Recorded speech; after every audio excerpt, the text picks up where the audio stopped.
Parce que c'est midi. Parce que c'est midi.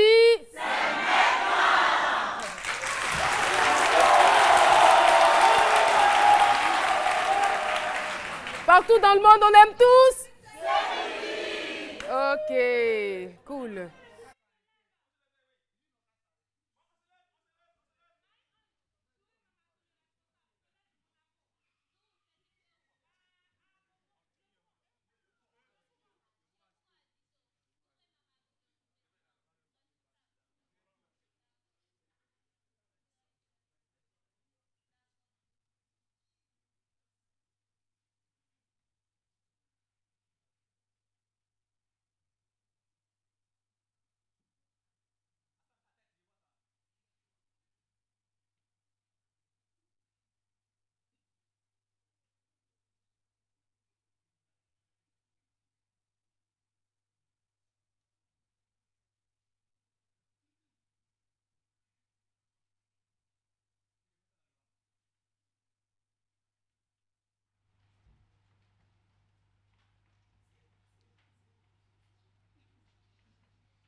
Inqualifiable ce sentiment qui nous anime chaque fois que nous avons l'occasion de vous retrouver.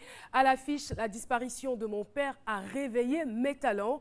Mais sachez-le, je vous invite, chers téléspectateurs, à bien vous installer. Pourquoi? Parce que c'est midi.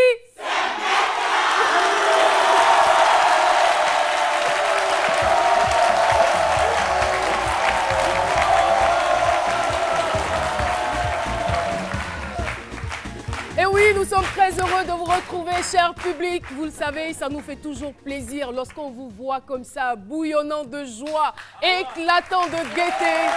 C'est un bonheur incommensurable. Merci infiniment. Aujourd'hui, vous êtes en compagnie de Jean-Michel Aunin, Jessica Bamba, Aya Lebel et Dr Philo. Alors, Jessica, honneur aux dames. On va vous passer la parole en premier. Vous allez bien? Bien, merci. Oh, merci, oh là là. Alors aujourd'hui, comme tous les mercredis, le Club C'est Midi s'invite dans la vie de nos chroniqueurs et on va aussi à votre rencontre pour savoir ce que vous avez à dire autour de cette émission. Et il y a beaucoup de choses et c'est tout à l'heure ma chronique. Suspense, hein. Et oui, Jean-Michel, hein. Oui, Caro, ça va super. Ça va, ça s'est bien passé les congés? C'était pas des congés. C'était plutôt encore du travail. Et beaucoup de plaisir surtout. Rebonjour à tous et à toutes. Et bien pour vous aujourd'hui, j'ai les dernières minutes du festival panafricain du cinéma de Ouagadougou. Ok, FESPACO 2017. On parlera aussi d'une sortie cinéma, c'est Mandela's Gun, un gros film qui vous attend. Et puis ça va finir sur le jeu vidéo africain qui a séduit les États-Unis. C'est à voir, absolument. Merci beaucoup Jean-Michel. Il y a de quoi à rester sur RTI 1. Plaisir d'être là, Caro. Ça me fait plaisir d'être avec vous. Aya Lebel. Alors aujourd'hui...